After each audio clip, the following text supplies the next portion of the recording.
My life is really, complex. There are things about me that you wouldn't understand. You want to know me? You want to know who I am? I guess we're all two people. One daylight and one we keep in shadow. What are you? I'm Batman. Atomic batteries to power. Turbines to speed.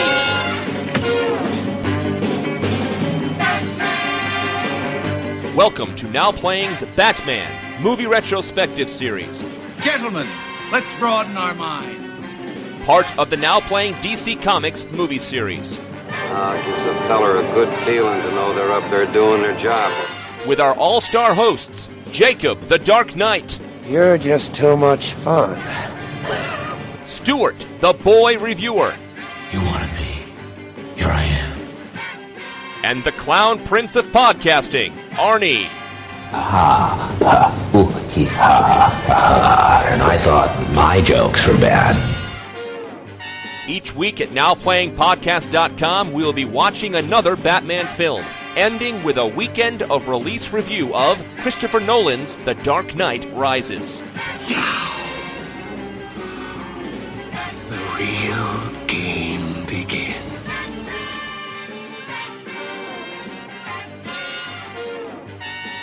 What are you protecting me from?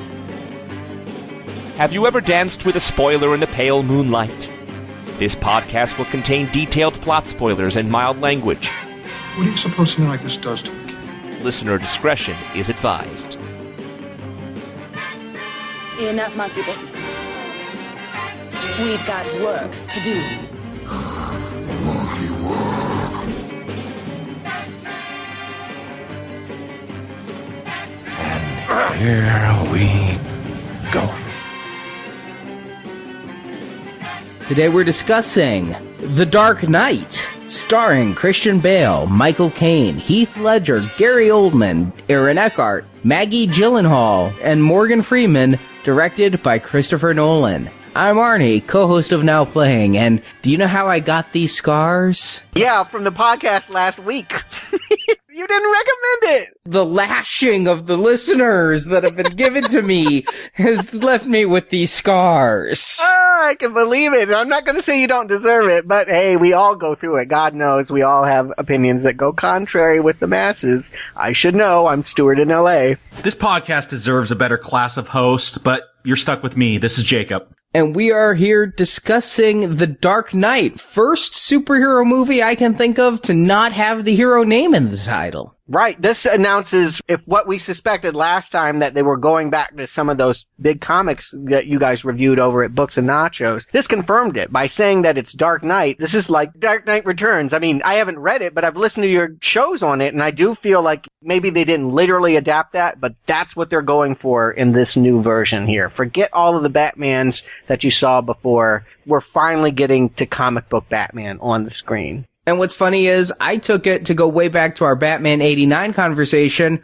as marketing. It doesn't need to say Batman the Dark Knight the same way the 89 posters didn't need to say Batman. You could just have the symbol. I thought they were just trying to be a little edgy, a little creative, but I didn't read a whole lot into it. And I'm not going to lie, I get confused sometimes. The fact that Batman Returns came out long before Batman Begins, I sometimes get those two confused. There's a lot of movies with Batman in the title. It might as well change up the brand. You're definitely changing it another way. So yeah, it's Dark Knight now. I like it. And what I love about this title is, one, it works for Batman. He's called the Dark Knight in the comics, but Nolan being heavy with themes in these films, this is literally a theme of the film, the idea of the Dark Knight. Yeah, we're in the difficult, darkest moment. I feel like in trilogies, the second chapter is the place that it goes deepest into the hole before it emerges and becomes Ewoks. But yes. The rumors I'm hearing is next week goes darker, so we'll see. Yes, indeed. I can't wait. But Dark Knight, I could wait for this. As I said last time, I walked away from Batman Begins so completely apathetic that when I heard they were doing another one, I didn't care. Heath Ledger as the Joker? He couldn't be Jack Nicholson. I've seen a couple of Heath Ledger movies, 10 Things I Hate About You. He's got nothing on Nicholson. This came out, all the talk was about Heath Ledger's death. I'm like, no, not gonna see it. And we were at Comic-Con when this opened. We saw it shortly after, and the word of mouth is what pulled us in more than anything. And I went in, kind of like, all right, but it's probably just gonna be like Batman Begins, and walked out a convert. It didn't help that in between, he'd made The Prestige, another film I don't like of Nolan's. Arnie, you and I are just in loggerheads all the time. Everything you say, I just know that I'm disagreeing entirely in the other direction here. I couldn't have been more jazzed about this. Now, suddenly the non-superhero guy, this is the movie I must see in 2008. I care so much about this, I pay money to go see I Am Legend, just to see the opening of the movie that they kind of tagged on as a teaser. They didn't put out a trailer. They actually put out the very first scene in this movie, the bank heist, and I was willing to pay $20 IMAX prices just to see a scene. I was so excited. I couldn't wait to find out what was going to happen next. I felt like the setup had given me everything that I wanted, and now it was going to get real good because, yes, we had Joker. It's funny, Arnie, because I liked Batman Begins. I never saw it in the theater. I saw it on DVD a year or two afterwards. But kind of like you, Heath Ledger, that's the dude from A Knight's Tale where they carved like Nike signs into medieval knights and 10 Things I Hate About You. Really? That dude. The Joker? Really? I didn't know Ledger from much. I'm fortunate that I don't watch those kinds of youth-oriented movies and have that stigma to them. I knew him from a 1-2 punch. He had done a Terry Gilliam movie, Brothers Grimm, and I remember being totally surprised that he was better than Matt Damon. And he had done Brokeback Mountain, which I think impressed the hell out of everyone that saw it. He was amazing in that movie, and I anointed him at that point an actor who could do anything. Much like Bale, he has the gifts and physicality to do anything, and I'll follow him. Well, and the thing is, as more and more reviews came out, it just started building critical mass. And so I ended up going out there opening weekend, waited hours in line, bought my ticket a couple of hours in advance. I mean, this was a Friday afternoon. The thing was sold out, packed theater. It was a tough ticket in town. I gotta say, I fought to get it, but I did get my IMAX opening day. I saw it twice in IMAX, so I was primed. I wanted it. I wanted to have the biggest and best experience to experience where we're gonna go. But what was the factor? Why was this such a phenomenon? It's hard to say. I feel like it's a perfect storm of events that happening. That, okay, on one hand, we're getting Joker. That's just big news anyway. Any Batman movie with Joker is a big deal, right? That's the villain you want to see. I don't know. I understand we've kind of had the conversation who's the major villain. The Joker was the major villain.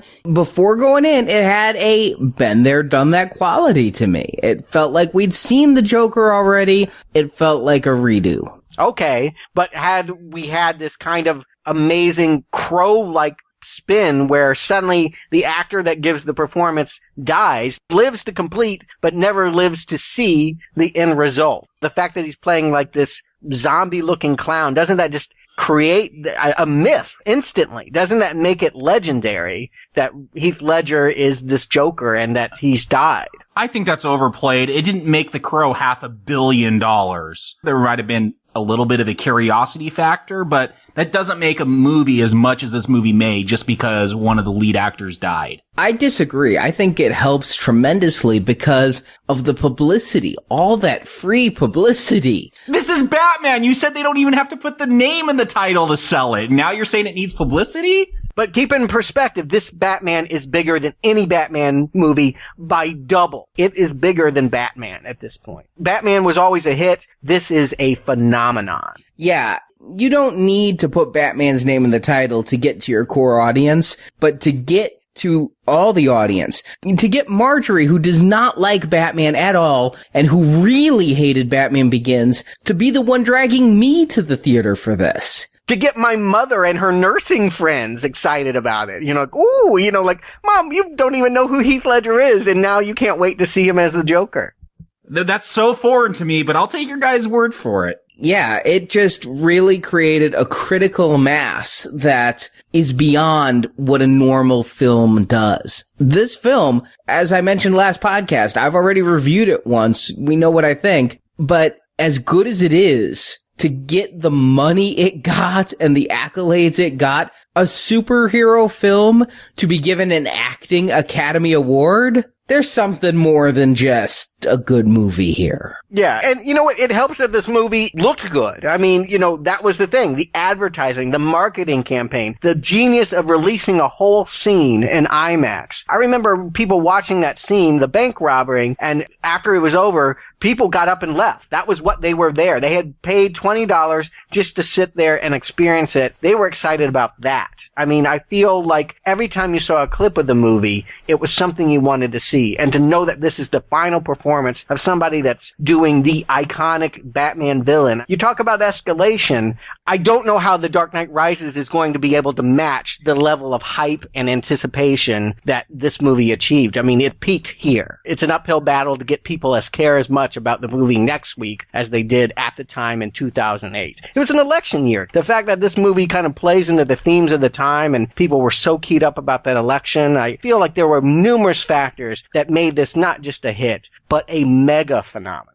Yeah, it was a cultural touchstone. I've said many times on this podcast that I felt like in the 80s, we had a movie of the year where it was E.T., then it was Return of the Jedi, and then it was Ghostbusters. There was always the one movie every year, and with the blockbuster of the week, it felt we lost that. I can say in 2008, despite being the year Iron Man came out, the cultural touchstone, the one movie that year was this one, and not just because it was the top grossing, because that didn't help a lot of other big movies to stay memorable, but this hit a nerve with people in such a way. And yeah, I've read on a couple of comic book sites and a couple of blogs, oh, there's no doubt Dark Knight Rises will eclipse the Dark Knight's box office. No. Just no. I'm hoping it continues an evolution and is as good or better than Dark Knight. I would love to see a great film to review next week, but beat the box office. It just doesn't feel like in this summer of the Avengers breaking records and Spider-Man coming out also, that it has the critical mass that Dark Knight had where it was ubiquitous. To me, it's not even important. I don't care how popular a movie is. I care about how good it is. It can be the worst one of the trilogy. If it's half as good as what we've seen, I'm going to love it. I don't necessarily agree, as listeners last week know. All right. You keep digging up the past, not us, Arnie. I just want to point that out. You keep reminding them. Do you know how I got these scars? It's because I recommended Batman Forever. It's going to change every time, folks. All right. Well, clearly we're three people that can't wait to talk about this movie, so let's talk about the plot. Arnie?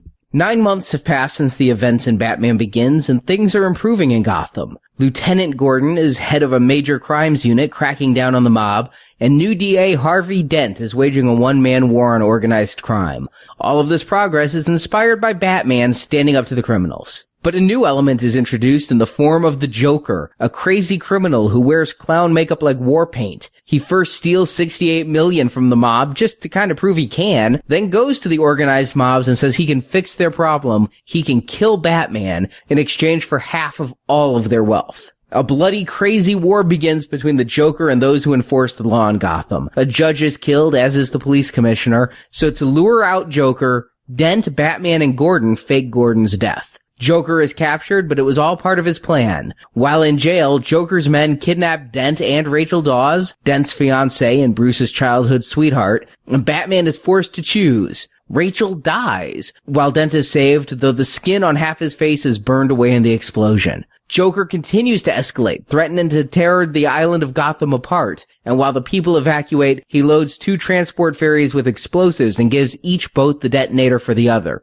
The passengers on one boat must choose to blow up all the people on the other boat, or both will explode at midnight. Batman goes after the Joker, stringing him up to be captured by the SWAT team, but meanwhile Dent, cracked from losing his face and his girl, goes on a killing spree for all who were involved in Rachel's death, allowing the flip of a coin to choose if the criminals live or die. Dent ends now with Commissioner Gordon's family, thinking if Dent lost his family for fighting crime, Gordon should too. Batman stops Dent, throwing him off a roof, but then tells Gordon the city must think that he, Batman, killed the criminals, not Dent. Dent's image as a beacon of hope for Gotham had to remain untarnished, so Batman becomes persecuted and runs off into the shadows as credits roll. Last time, the movie kicked off with a flurry of bats creating the signal. This time, blue flames creating the symbol. I'm wondering, the color blue, the blue flower last time, is this a color motif going on? Are you picking up on this, guys? Or is this just a pretty color? No, I think there is something going on. The last one begins, it was kind of that orangish feel to it, and was kind of the palette scheme. Yeah, there's a blue flower, but I felt when you're in Gotham, especially at night, there was that grimy sunset through a polluted sky. It had that feel to it, that orange feel. This one has a different color palette to it. There's the sonar vision we'll see later on that has that blue feel. So I think he is using a subtle color scheme here. It's almost like blue kind of represents fear, and here fear is escalating the flames. I'm expecting something to burn even hotter, and boy, it sure does right from the get-go. And I gotta ask, Arnie, because one of the first things I noticed, besides the beautiful, huge IMAX vision here, you talked about the score. Did you buy the score for this film? I did. And again, it's not exactly great listening. There's a couple tracks that I go back to, but mostly it's a little bit painful. Because one of the things I noticed, and I've seen this film, I think you said you've seen it a dozen times. I've probably seen it the same amount. This is a film I've gone back to over and over. But the Joker's theme, which is like a single buzzing note, and that's what you start off with. This drone, it's like a bee buzzing, a fly buzzing around your head, annoying you. But I was so gripped by this Joker's theme, which is just a note. And I noticed that right away. I don't know how Nolan works this out. They don't do a lot of extra materials on the DVD. I certainly would watch the behind-the-scenes footage if I could, but he's got two people doing the music here. On one hand, there's James Newton Howard, which is kind of known for working with M. Night and doing more bombastic scores. And then there's Hans Zimmer, who did Inception and who tends to work in a way that's more kind of new agey. And I feel like I don't know how these two work together, but somehow two is stronger than one in this case. I feel like I don't know how it comes to be, but I liked the music last time. I felt like thematically it fit. It may not be something on your iPod, Arnie, but I do feel like this score, it really works for the setting the environment that we're going to spend the next 2.5 hours in. Oh, I completely agree. I think a score should first and foremost service the film and enhance the mood of the film. When we talked about Elfman's score, I mentioned I really like listening to it as a piece of music, but at times Elfman's scores can detract from the film by overwhelming. You're focusing too much on the music and not enough on what's going on here. The two people, though, I have to wonder if one does do the more orchestral, classical score. That would be Howard, I think. Yeah, that's kind of where I'm leaning. And the other is the more atonal, atmospheric noise. Zimmer, yeah, that's my guess. Without having any confirmation from bonus materials, that's what it feels like. And this is a battle about two different people. Batman and Joker, I don't know how these composers work it out about who does what scene, but their work is brilliant here. I had to go back. I watched this movie twice for this retrospective, but I decided after my second watching, I'd go back and watch this opening a third time because all these clowns in the masks are robbing this bank, and they all have their tasks to do, and I'm watching them, and I'm like, what's the Joker doing during this scene? Because I really want to know, is he the one punching people? Is he the one stealing the money? Because when you get to know Joker in this film, and you do get to know Joker, none of that felt like Joker. He never felt like a worker bee to me. And so when I watched it the third time, I paid real close attention to which mask was the Joker the second time, and the third time I'm watching him, and he's the one who's handing everybody grenades. Yeah, he doesn't do much in this. He hands a few grenades, and then he tricks one of the other criminals into getting shot by saying the bank manager used up all his shotgun shells. Most of the time, he's just kind of standing around, which is kind of like the Joker. He puts a plan into place and then watches it unfold. That's absolutely it. He has nothing invested in getting this money out. He will end up burning it. It's not about a bank robbery. It's about manipulating people. And right from the get-go, he's doing that. These people are here. They're 6 clowns. They think they're working for Joker, who isn't there. He's this mythic character. They're talking about him. And one by one, the greedy guys are shooting the partner and whittling down the amount of participants so that they think they'll get more and more of the final share. It's a classic Joker plot, and he's just sitting there laughing. I'm sure if we saw him take off the mask earlier, he'd have a huge grin on his face. Doesn't he always? Well, I guess he can't help it. But in addition to all of that, I'm glad that there's one of them smart enough to realize, well, if I was told to kill guy A, that means somebody else is going to kill me. Again, what I love here is that the Joker, his whole planning is based on that people are selfish and they're going to look out for themselves. And so does he plan that this one guy would figure it out? Because he gets him to stand right where the bus backs up so it hits him. He's like, I know this one person's going to figure out, he's self-interested, he's going to figure out the plot, and that he could get more money if he could kill me, so I'm going to guide him to stand in this one spot so when the bus backs up, it kills him, and I don't even have to shoot the guy. He is a master of assumption. He thinks that he knows how people work and plays into their darkest impulses. And that's what we love about him, right? That he knows us so well, that he knows the dark side and can bring it out of all of us. I think that is part of his charm, and it's part of his dark sense of humor. And one thing I love, and we don't talk about them much on Now Playing, is a good heist film. I love like an Ocean's 11 or something. And in just this 5 or 6 minute opening, it's such a great heist. And the fact that it's a school bus that comes in and takes the money, and then when it pulls out, it's in a line of school buses. And he's obviously doing this as people are going probably home from school. Or a field trip. Yeah, I just love the intricacy and the detail of his plot. And man, immediately in the first few minutes, I'm more invested in this film than I ever was in the last one, because this is something I'm enjoying watching. It's a great caper. It's tickling my intelligence. It's like, yeah, that's great. But what about, oh yeah, that's great. In the first 6 minutes, I was on the ride. And if this was just a lesser film, if just Goyer had penned this film, there's this whole thing about how this is a mob bank. And they tie that in. They start giving hints. Oh, it's not calling out to 911. It called out to a different number. The bank manager pulls out a gun and starts shooting, saying, do you know whose bank this is? That could have all just been dropped later on. Oh, yeah, by the way, that bank you hit, Joker, was a mob one. And we'll deal with that subplot when we get to it. But no, Nolan starts tying it all in right away. This script is a labyrinth, and every scene is essential. The more you can watch this movie and dive deeper, you will realize how everything is important. And I love scripts and stories that don't waste any time or any character, that everyone down to the cop in the background is playing a role here. It reinforces the idea that I love, that I mentioned last time. It's about the whole city, that the constructs of Batman and Joker are bigger than the two actors that are playing them. And I'm just going to say this now, because I think this is going to be a theme throughout the film. Stuart, with Batman Begins, you brought up 9/11 and fear. To me, if I want to show a film to my kids what it was like living in post 9/11 America and the paranoia, and this is the film I'm going to show them. This is the film that speaks to me about what happened post 9/11 with politics, with the public discourse. And it starts off right away. You get this bank manager saying criminals in this town used to believe in things, bringing up this idea of old villains. You guys are going to be doing these Bond films and talking about the Cold War. You know, when wars used to be about fascism or communism and there's ideals behind it. And now here's this new player. There's no idealism behind it. It's something new. It's not a government that's fighting us. It's this lone player. And it's all coming out right away in this film to me. You're right. That is the symbol of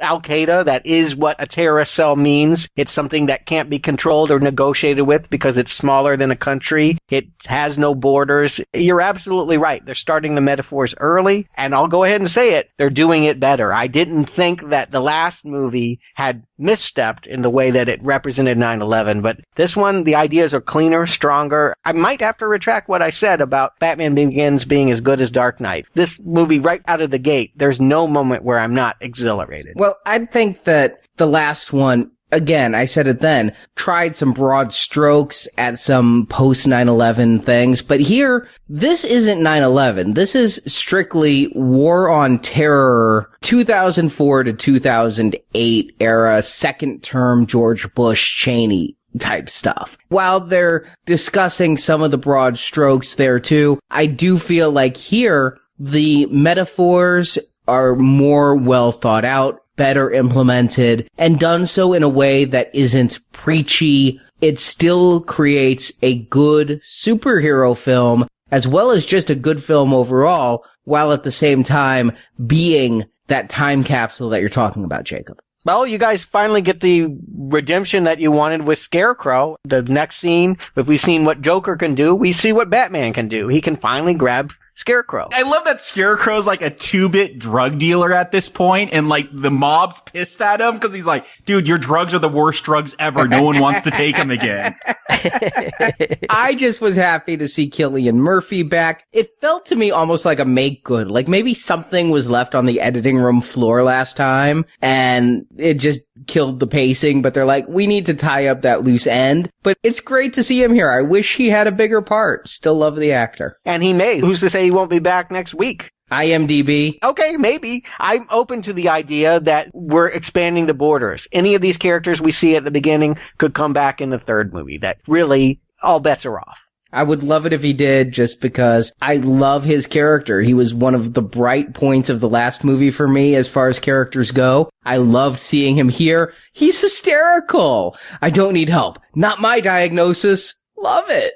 Stuart, you talked about economy of storytelling. This scene, it just doesn't do one thing. It does like 3 things. We get the wrap up. What happened to the Scarecrow? We get why does Batman need a new outfit? This shows how it's kind of clunky. You can't really fight dogs. I love that we get Batman fighting dogs in the film finally. Yes, the dogs will come back for him at the end, yeah. And then we get these vigilantes that Batman has inspired. He talked about in the Batman Begins that he wanted to inspire people, and now we're seeing how he's inspiring. And it's just not through the law with Rachel or with Lieutenant Gordon, but now there are these vigilantes, and I had a geek out moment here because it reminded me of something from Frank Miller's Dark Knight Returns, the Sons of Batman. These gangsters that once Batman defeats their boss, they all put Batman insignias on their face and run out with shotguns to blow up criminals, being inspired by Batman. So it works thematically, and it totally works on a geek level for me, just loving the comic books. For so long, we've complained that origin stories, where do they go after this? This seems like the logical progression about what happened last week. We saw him want to be an inspirational figure of fear and intimidation. It's worked. That's his curse this time. You know, I do think that that's great. And the joke, it's played for laughs, but it's a very valid question. What's the difference between these guys and Bruce? He responds, hockey pants. But the truth is, what is the difference? You know, that's going to be a question as he considers retirement. The interesting thing here is Bruce feels that he's done all he can do. He's looking to pass the mantle. He's looking to give up Batman. He doesn't want to do this forever. And I think that's totally cool. That's exactly where he would be at this point in the story. Inspired, now you guys run with it. The city can rule itself. I'm not trying to be a dictator. And in fact, we'll find as he goes on that what he's really looking for is a way out. He wanted to inspire people, but not in the way of imitating him to the point of stealing his persona and doing what he does. He wanted to be an extreme example to try to get things back on the path. And what this army of Batmen does is drives home the fact that things are so broken, this is the response. He wants a face. He's done all he can do behind a mask. Someone needs to be the symbol for Gotham. Someone needs to show their face. That's who he's looking for, and he looks for it in the new DA. Harvey Dent, played by Aaron Eckhart, another actor like Cillian Murphy, who I really like in everything I see. I first saw him in a movie you introduced me to, Stuart, that became one of my favorites, In the Company of Men. Mm-hmm. Yeah, he's got a real leer. I mean, there's just something about him that has always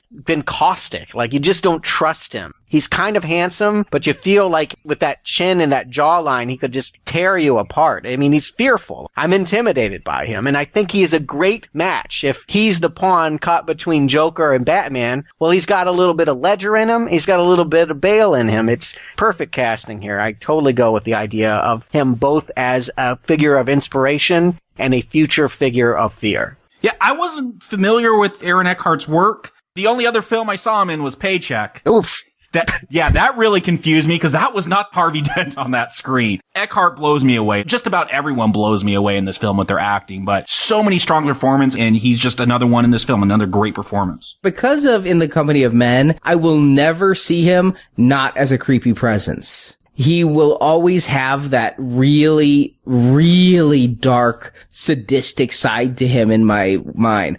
And so seeing him here, he's such a good actor that I buy him as the stand-up DA. I really do. But when he makes that turn later in the film, I also go, there's the guy I know. And so there we have our trio of crime fighters in Gotham, one on the streets as a cop, one on the streets at night as a vigilante, one in the courts. And I like these players. Oldman is back again as Commissioner Gordon. I always kind of thought of his return as a question mark. I mean, he's Gary Oldman, and Commissioner Gordon seemed like a bit of a thankless role. When I heard he was coming back, I kind of thought, why? He didn't get to play Beethoven and kill people. What was his point? But here he is got a much larger role. He's much more central a character to this plot.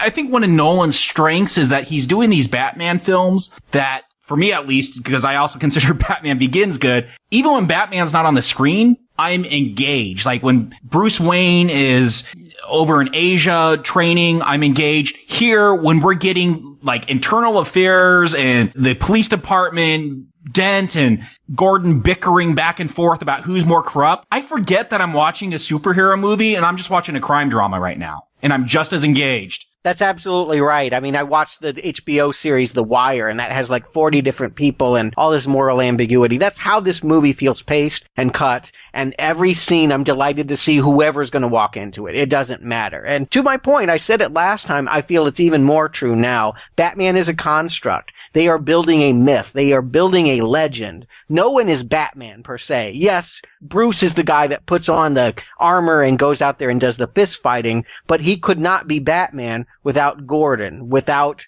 this DA, without Rachel. Also coming back into the picture, although looking a bit different. We have declared that recasting here on Now Playing the best recasting in all of history. Now that we're actually covering this movie, I learned in my research, they offered the role back to Katie Holmes. Katie Holmes walked away. I heard it differently. I mean, you know, you hear different things and you're going to, and of course people counter when offers are rejected. But what I heard was that Christopher Nolan was so disgusted about the way the Tom Cruise Katie Holmes courtship played out in the tabloids that he didn't want to bring in that nonsense and cloud the hype of his movie. That's his standpoint on that he didn't want Katie. He didn't like the way she had behaved in doing press, maybe on the set, I'm not sure, but that he was looking for an improvement in this area. The only quote I could find attributed to him was that he asked for her to come back. I could not find anything, and I searched because that's the story I'd heard in Scuttlebutt as well. But in trying to find any articles, trying to find any quotes,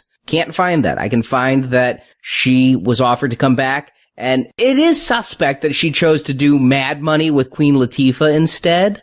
But that is the official story. The only way it could have worked is if they got Tom Cruise to play the Joker. Then I would have bought it. I'd be like, yes, this makes sense. I want Batman to save her from the crazy laughing man. I would have not bought that ticket. I might have. Yeah, I feel like that would have been a different way of looking at our current society, the tabloid side. But you know what? She wasn't strong. And I'm not going to say she was terrible, but she was not strong in the last movie. I like Maggie Gyllenhaal. You ever fall in love with an actress just for one movie? I saw the movie Secretary. I think it's a wonderful, twisted, dark, romantic comedy. She's fantastic in it. I don't care what she does for the rest of her life. I'll love her for that movie, and I'm happy to see her. I've seen her in a handful of things. I can't say that I've loved her. I can't say that I had anything disliking her. Before this, Donnie Darko was where I knew her most from, but I think she's very good here. I was a little worried going into this, especially since I thought there might have been a little nepotism. I mean, Heath Ledger and Jake Gyllenhaal were together on the last movie. They needed a replacement. Now you got Maggie Gyllenhaal. I felt like maybe it was, hey, let me bring my friend's sister over, but I think she does really well here. Yes, Maggie Gyllenhaal gives a better performance here, but she doesn't try to erase what had been done before. I actually see her studying the best facets of Rachel as portrayed by Katie Holmes and copying it, but doing it better. I mean, I feel like she took the character that Katie Holmes played and escalated it. She didn't do her own thing. She did what had been done. And that's nice because, you know, I think continuity people like to see the same people come back even when they're not very good. And it probably called some grousing that, you know, Maggie Gyllenhaal isn't the same thing as Katie Holmes, but she does her best here. And I agree. I'm happy that she's going to be caught in the middle here too. It's implied that she might have wanted to get with Bruce at the end of the movie, that maybe Batman is what kept them from becoming a couple. It's like the end of Spider-Man 1. She says the man I loved never came back. Maybe someday when Gotham no longer needs Batman, I'll see him again. But when Bruce became Batman, it was just Batman. And she even says that you're just Batman. Bruce Wayne is gone. And that's who she loved. She's just so difficult to please. Boy, when he's pulling out guns, she's slapping him, don't do that. And then when he goes away, he's like, I never see you. And then he comes back. He's this altruistic guy. And she's like, ah. The point of the matter is that she's literally engaged to her boss and that she's going to go with Dent, and Bruce has some fantasy. I think it's on his side, really. I didn't know that she had promised him anything. I think it's from his side that when he retires from Batman, he can be normal, and she's going to be the one that make him normal. Well, no, that's what she said at the end of the last movie, is maybe someday when Batman's no longer needed, the man I loved will return. That's an implied promise that she'd be there waiting, but no, she moved on. Yeah. I love that, again, these layers that Bruce Wayne, we think of Batman, he's so altruistic, but he has a selfish side here. He wants Gotham to cure itself so he could get with the chick. Well, I think, yes, he wants to get with the chick, but I think getting with the chick would make him feel complete. You know, it would make him resemble his father and the marriage that he had. We didn't talk much of the last movie, but there was very few scenes with his father, but there was a real warmth and camaraderie. I liked him. I was sad that the Waynes had been executed the way they were. I would have been happy with a movie that had featured them more. I think Bruce idolizes that. I think that it's understandable that he would want to create that and embrace his father's identity again as he moves out of his Dark Knight phase. And yet, strangely, what I also get out of this, though, through some of the other characters talking about him through the scene where he's asleep in the boardroom, is that he's still playing the crazy playboy.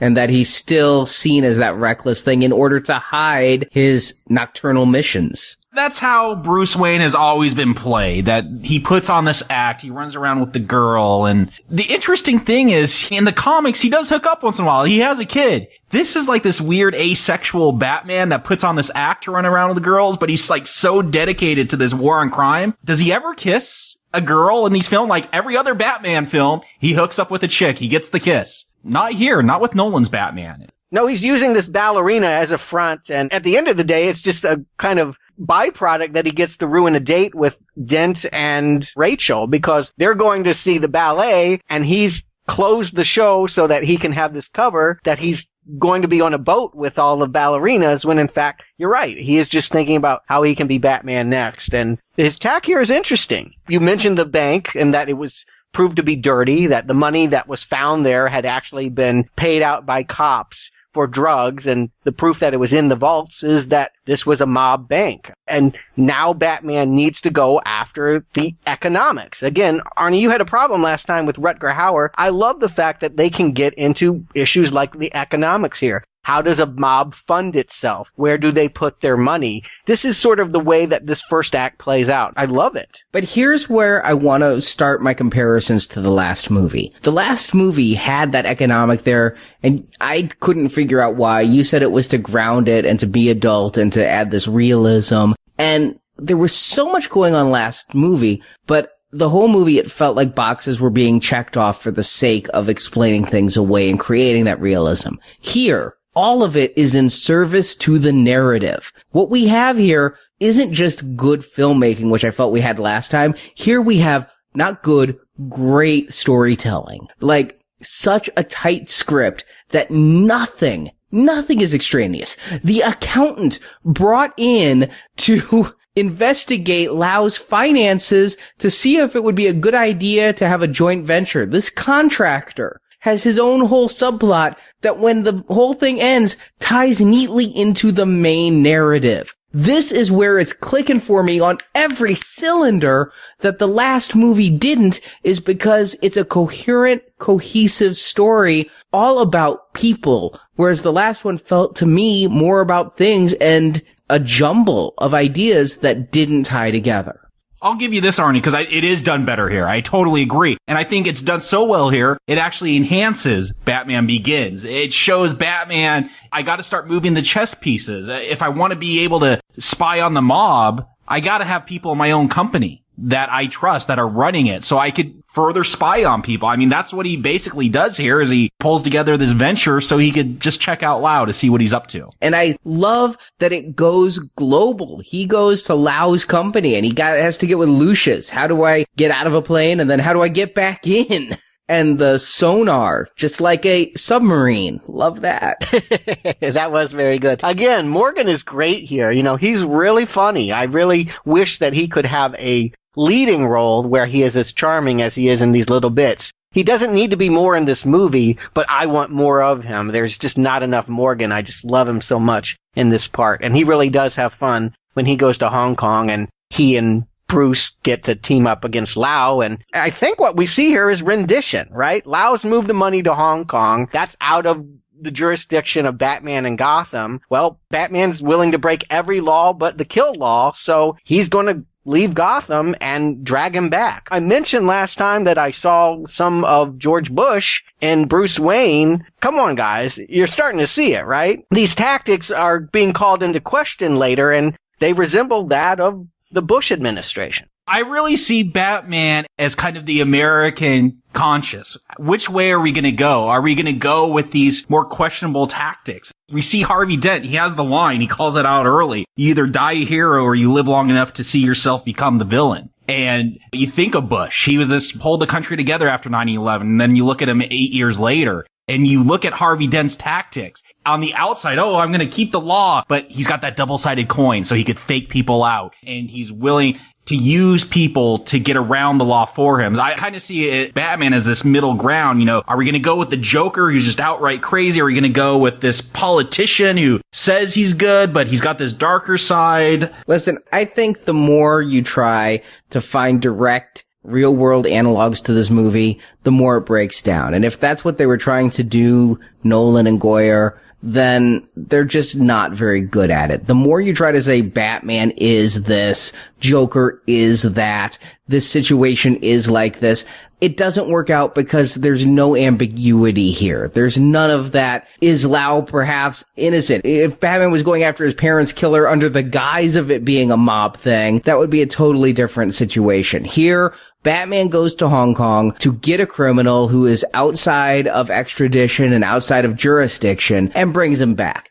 Do you want to read other things into it? Sure. Were other things meant? Maybe. But the more you try to say this is this, the more it just breaks right apart. I don't think that it is written so that it's specifically George Bush up there fighting Osama bin Laden, but I do feel like, yeah, you talk about capturing the spirit of the times, of the American conscience. I do feel like George Bush is a symbol. I do feel like they're playing with what he represents when they're characterizing Batman. That's all I'm really saying here. And that there are more than a few similarities in character, in deed, and his personal history that resemble that of President 43. This isn't simile. This is not George Bush is someone. George Bush is like Batman, but this is metaphor. This is speaking of the times, of the political climate, of the confusion amongst Americans. Is it right to torture someone if it's going to save the lives of 1,000 people? Like, this is the dialogue that was going on in the country right now. This was heated debate. And I think this is the metaphor for those times. It perfectly captures it. And it's not a one-to-one analog, but it is a metaphor. And the movie does get into that later on. I think that it does far better with some of the interrogation scenes that come up later when the Joker really gets involved than it does if we try to analyze every action of Batman and equate it to U.S. policy. That's all I'm saying, is that I think there's a limit to how much we can really make these analogies and have them hold up. So I shouldn't ask whether Alfred is Dick Cheney. Just kidding. But, you get my point. Anyway, I could do it all day, but let's not. Let's keep on with the movie. Keep that for your college term papers. I like Batman going global and going to Hong Kong in this movie. It really fits, and I like the more global feel. I like how it opens things up. I like that they did real location shooting and some more IMAX shooting, I think, here. At least my TV kept switching between letterbox and not. But is it a mistake for the character to take him out of Gotham? Isn't he Gotham's protector? And if he's traveling the world enforcing it, does it weaken his mission statements? He's going after Lau to lock up all the criminals, all the mobsters in Gotham. So again, he's going outside of the city boundaries, but it's directly benefiting the city. You know, I don't think it's foreign for Batman to go traveling around the world. One of my favorite comics that they did a few years ago, Batman Incorporated, was about Batman going around the world, setting up a different Batman for like each country and starting a corporation of Batman to protect the world. I thought it was a lot of fun seeing him interact with different cultures. So it wasn't a problem for me. To your point, though, Arnie, this is the first time that Batman has felt not trapped, not in a claustrophobic environment. Tim Burton's Gotham defined Batman. He could exist in nowhere but in that gargoyle Art Deco environment. It just made sense there and nowhere else. Here, by actually having Batman walking around, going to cities that you and I could go to, for me, again, it's all about plausibility and realism. Suddenly, the world is about more than what's going on in Gotham. I love it. I love it. And I also think that it's really important. I hope they're keeping up with it with the new movie. This is the second movie to go to Asia. I think that this may be a recurring motif. We may get this the next movie as well, that Batman's roots are with where he learned his trade with the League of Shadows. He's going back to Asia, not the same place, obviously, but I like that we're getting these ties. It's not like he's going anywhere else in the world. He's kind of going back to the place of his origin. And while he's doing all this, Joker continues to infiltrate Gotham's crime families. I'm loving every second of this. I'm connecting with all the characters and seeing how they intertwine. But when Joker's on the screen, there's an energy and an electricity coming out of Ledger's performance that really captivates. I went into this thinking, how could anyone outdo Nicholson? Nicholson did it. I mean, Nicholson even outdid Cesar Romero. But here, he's bringing such a wonderful malevolence that I feel that based on the comics we read for Books and Nachos, Jacob, and the animated movie we watched for this series, this is the closest I can ever imagine of a real-life actor being and realizing that comic book page character. Yeah, you could see him breaking out into song and dance like he does in The Killing Joke, just to torture Commissioner Gordon. Even the voice Ledger uses, it almost reminds me of Mark Hamill's voice that he used for the animated series, kind of this whiny, slightly higher pitched voice. And then he goes in this demonic, monstrous voice at times. And we saw that with the Joker in Mask of the Phantasm, where he's a silly clown, and then he has this really dark side that comes out. You know, that was a kid's cartoon, but you could see that. When we first see the Joker in this film, not after the bank heist, but when he goes and talks to the mob, like right here, give Heath Ledger the Oscar just for this scene. You know, the acting he does, you know, one of them calls him crazy. He's like, I'm not. He like generally seems hurt that someone would call him crazy and almost defensive, and he's just all over the place, but it's all controlled chaos. I think that's what the Joker really is. He says he doesn't plan anything, but he's this meticulous planner, and every line he delivers a certain way for a reason. Like, he's so menacing in that way. The magic trick, that was the scene I think everyone talked about after this film, putting the pencil through the guy's eye. Ugh, still gives me nightmares. He's so menacing, and it all comes off from this first real scene where he addresses the mob bosses.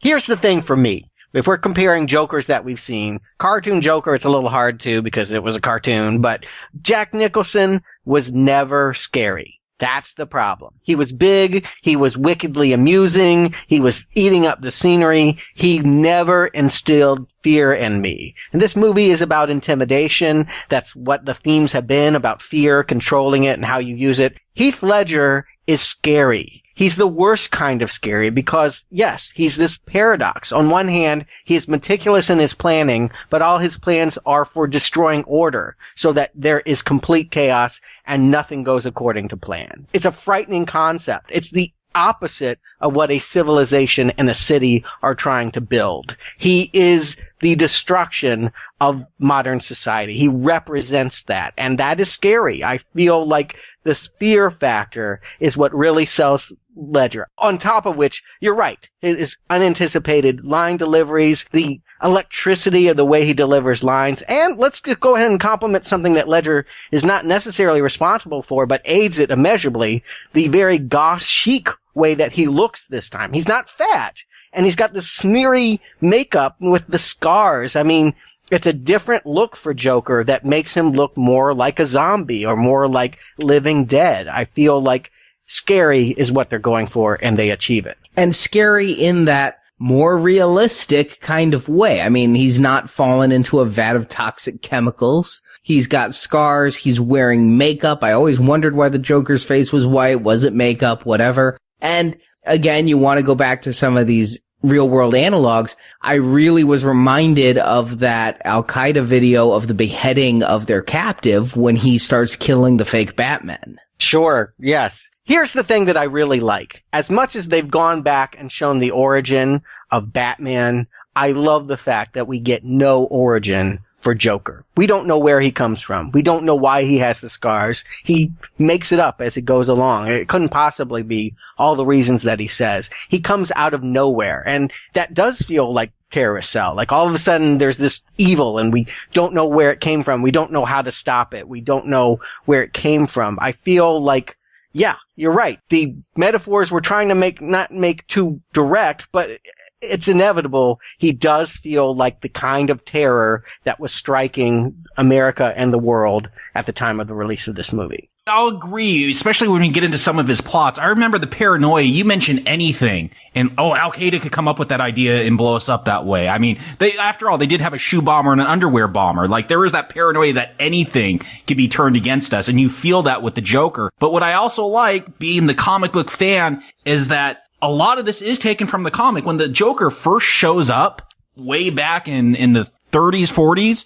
he just shows up, and he's just a clown that kills people. And he does it with these weird, meticulous plots like we see in this film. Like, he'll poison someone and then announce that they're going to die in 24 hours and they didn't know they were poisoned, and then they drop dead and they think he's foretelling like that they're going to die. And then with the different origin stories, you know, you talk about the scars and he tells all these different stories right out of The Killing Joke, where he says, you know, if I have a past, I prefer it to be multiple choice. Like, I like all these little nods. It's satisfying me as liking great stories, and it's satisfying me as liking these Batman comics as well. We're never ahead of him. Every time I got a handle on what he's going to do, he's outsmarted me. He's outsmarted everyone. That his plots surprise continuously, and that the element of surprise is key to his appeal. At the end of the day, maybe even the reason why you love this one so much, Arnie, and didn't go for the last one and saw it as cold and unrelatable, is this character is someone that we can all connect with. Joker is our in, not Batman.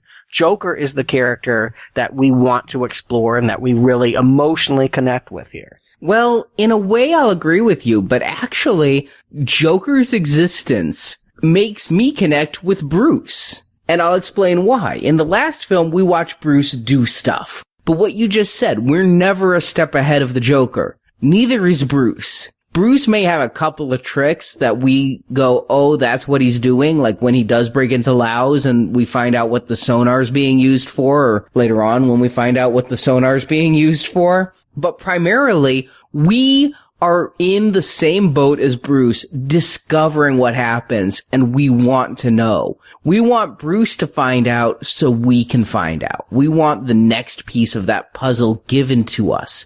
So by the Joker being so malevolent and so planning, it makes me like the other characters more because I'm on the ride with them. I'm with you, Arnie. Batman 89, there's no real tension between the Joker and the Batman for me, because the Joker, at the end of the day, what does he do? Oh, you wouldn't hit a guy with glasses, would you? I mean, he's an old dude in clown makeup and Batman punches him off a building. Here, there's some real tension. Like, I don't know if Batman can pull it off. I know, yes, this is a movie and he's probably going to win at the end of it, but they tell a story where the Joker is always a step ahead. And for Batman, that's a real problem because that's his gig, is to, you know, in the comics, the victory is in the preparation. And here, what happens when someone's always a step ahead of you? How do you beat that person? And so there's some real danger there. So I'm engaged. Much more engaged with the Batman character in this film than I was in Batman Begins. I agree. It does make us ask questions about Bruce and Batman by his existence. They are doppelgangers. One sort of can't exist without the other. That's sort of the relationship as the various plots play out for the rest of the movie. It does feel copacetic. And, you know, Bruce does try to keep up. They do have a couple things they pull I didn't see coming that felt Jokerish, but they're never as good as the Master here. What is it, do you think, that Joker wants out of Batman? what is the mission here? You know, here's someone that enjoys playing people, that likes corruption. That seems to be his only sense of amusement, is to take people that have values and to show that they don't have those values. That's what he's seeking. What's the challenge of Batman? To make him break his one rule. Batman is seen as the best of them. He's inspiring the city. He's correcting the city. He's ridding crime, but he has the rules and everybody knows the rules, and Joker exists to make things not go by the rules. What he wants, he says he doesn't know what to do when he'd catch a car, and maybe he doesn't. He says he doesn't want to kill Batman because Batman completes him, and I believe that. But what he really wants is for Batman to kill him and break that rule. When Batman's charging him with the bat body, he's like, come on, I want you. Hit me, hit me, hit me. That would be Joker's final victory, is Batman breaks his rule. Yeah, I believe that Joker is really suffering from an existential crisis. Like, he doesn't know why he exists. He doesn't have a plan. He doesn't want to have a moral code. He doesn't want to aspire to anything. He wants to die, but you're right. He wants to go out by making Batman do it. He's laughing when he's taken prisoner and Batman is beating him up because he thinks he's getting him closer to achieving that. He's also laughing because he knows what he set in motion. But let's kind of go through his plot here, because I know he went to the mobs and said he'd do it for half the money. And the mobs, we never see the mobs go back to him and go, okay, we'll do it. Well, once he takes care of the insurgent guy, there was one guy that was like, I'm going to put a price on your head. And well,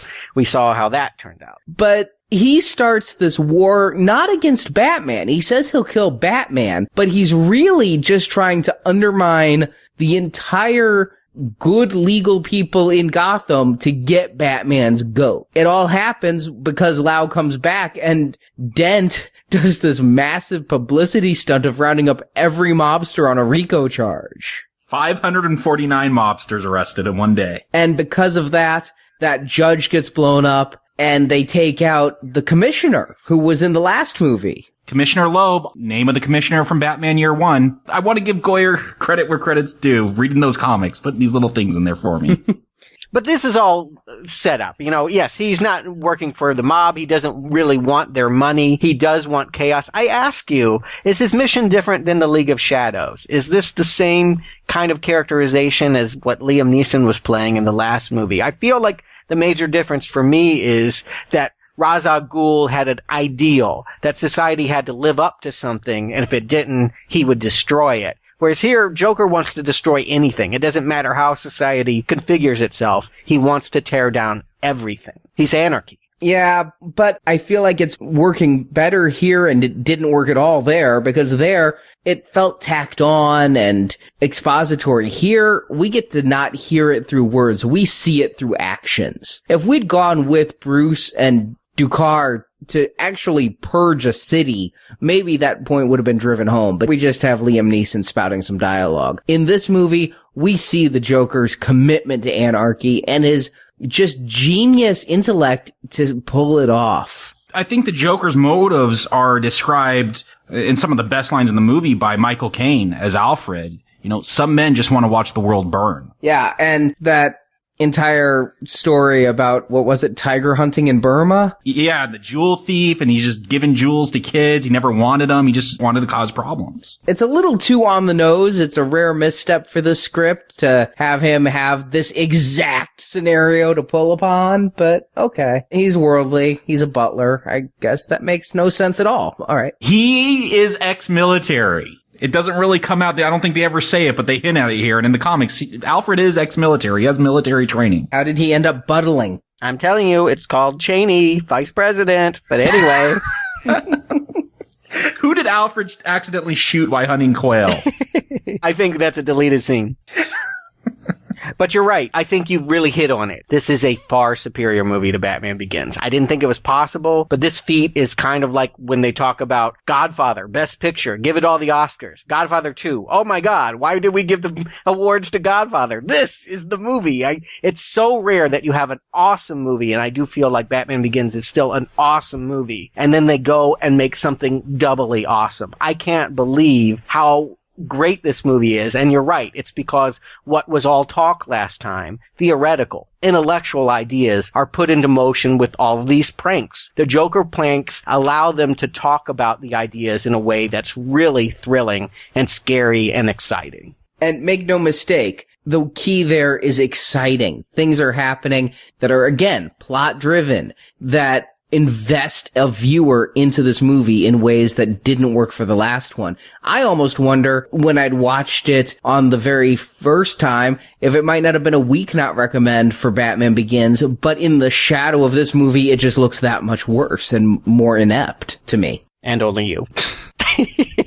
A handful of naysayers on the internet. Well, it seems like at first what he claims he wants is to unmask Batman. That the plot is simply Gotham is allowing themselves to be ruled by someone they don't even know. And they're trusting someone they can't see. And that they need to unmask Batman. And he's going to kill people until Batman comes forward. And if Batman is so hell-bent on not killing people, then he should turn himself right away before more people pay. And I think it is actually the Joker's plot at this point. I think the Joker, we'll go back to the jazz analogy. He goes with what feels right at the moment. And I think at the beginning, what feels right is stopping Batman and making him unmask and watching the chaos of if he unmasked. But of course, he would never stop his crazy plans and his sadistic work. He is not going to stop being a bad person when Batman shows his face. He just wants to break him. Mm-hmm. And should Batman have unmasked? Obviously, I think the answer is no, because you don't give in initially.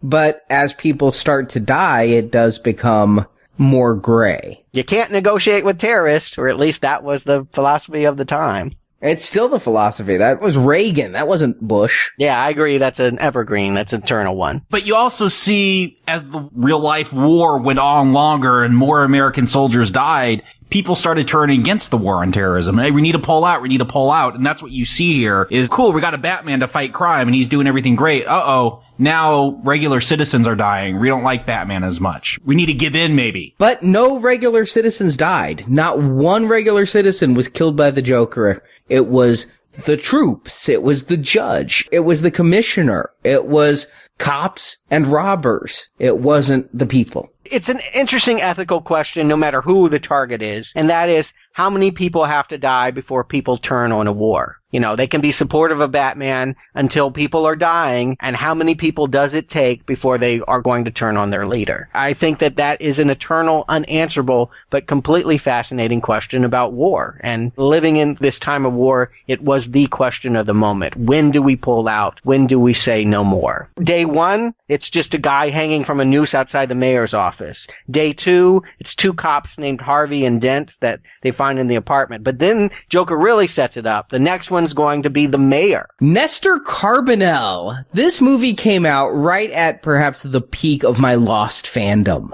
And so I knew the mayor because he was Richard Alpert, the strangely unaging man in Lost. He was one of Lost's biggest mysteries. I was happy to see him. I love these movies where everybody is somebody. Did he have as striking eyebrows in Lost as he did in The Dark Knight? This man is manicured and pedicured and all kinds of cured. This man has gorgeous eyelashes, and he swears that it's natural and not Maybelline.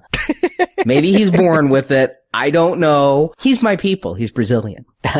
Well, you know, he looks like a politician. I totally buy him as a public figure, and I'm fascinated to see how it's going to play out here. I mean, this matters. You know, up to this point, I hate to say it, but yes, anonymous cops, very tragic. A Batman imitator, we don't want to see anyone get killed, but the mayor of the city is a symbol, and him going down would be huge. It's something that we must avert, right? The stakes have risen at day 3. Really, do we care about the mayor? He doesn't even have a name. He's the mayor. While I understand from a symbolic perspective, maybe you don't want it. From a plot perspective, it's a bad thing, capital B, capital T. But what's worse is Commissioner Gordon dying, who takes the bullet for the mayor. Is that always the plot? That's kind of how I am guessing, or maybe I'm giving Ledger too much credit for chaos and serendipity, but it almost seems like that's who the real target was anyway. No, I think he was going for the mayor. I mean, he always called out his targets. He had the DNA of the judge and of Harvey and Commissioner Loeb on the card. He had the mayor's obituary put in. Like, this dude's got so many connections. He's getting a fake obituary for the mayor printed in the paper. I think he was meant to go for the mayor, and the Joker at times maybe does seem precognitive. But do you think Gordon and Batman, did they plan to have Gordon fake his death at that moment? I take it that Gordon, Batman, and Dent were all in on it, and that's why at the end, Dent goes after those three, because they were the three who conspired to capture Joker. I think that's right. And now that we're talking through this, that makes more sense. Gordon wasn't the target, but he was going to get in front of the bullet because they were going to pull this thing. It was something that was worked out. We saw a couple scenes with Batman and the two of them hovering around the bat symbol, and then they'd cut away before we'd really learn anything. What was discussed off camera is the fact that Gordon's going to play dead, and then Dent is going to take the fall for Batman. He's going to be the one to claim, I'm Batman, and then the real Batman. Oh, no.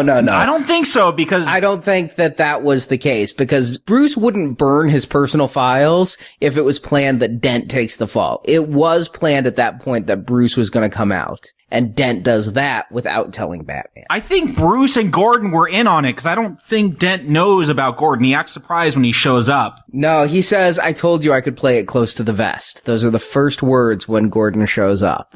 The person who I wondered if he was in on it was Dent, but he says, I told you I could play it close to the vest. And at the end, he's like, why am I the one punished when we did this thing together? I think it becomes more evident, although it's not entirely clear, but I believe it's stated in the movie. And again, I caught a little more each time, but it's in there that it was the three of them conspiring for the fake death of Gordon, but Batman didn't know Dent was going to say, I'm Batman. Oh, interesting. I see your point. Why would he burn the files? I just thought he was ready. He was a man that wanted to burn the files. He wanted to get rid of this identity. He was exhausted. He was tired of being hurt. He was tired of being chased. He couldn't take it anymore, and he wanted to be with Rachel. So I see what you mean, because they do play the scene like he's just about to go in front of the cameras and admit it, and then when Dent says it, he does look surprised. But later in the movie, with all the twists and turns, I thought maybe this was all a ruse and that this was their plan. No, I think that it's the way it is to get the three of them together. And yeah, he said it. He trusted Batman to do the right thing, which was save his ass, because they were all in on this a little bit together, but not that last step. Batman was going to step out in order to stop the Jokers from killing more people. Okay, so Rachel is mad at Bruce about the fact that he doesn't turn himself in, that he allows her lover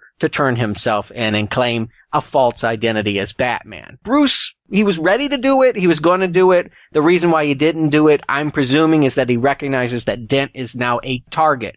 It is definitely going to be the next person that Joker kills, and that Bruce can do more good as Batman if he follows the police processional. They haul Dent away in handcuffs, and he's being run through the lower part of the city. Batman is in the wings with his Prowler. He's going to do more good in this way than if he had been the one inside the car with the handcuffs. I thought he went there to announce that he is Batman. I really did. That's my reading of it. And when Dent said he's Batman, I kind of got the feeling Bruce just stepped back to see what Dent was playing and to not go in, wait, no, he's not Batman, I'm Batman, and create that kind of silliness. He was stepping back because he trusts Dent. Dent is one of the, 5 people in all of Gotham, 6 maybe if you count Rachel, that he trusts, including himself. He is the heir apparent to the Batman legacy. He's never going to be the real Cape Crusader, but he is going to be the person to do more good as the face of Gotham. He is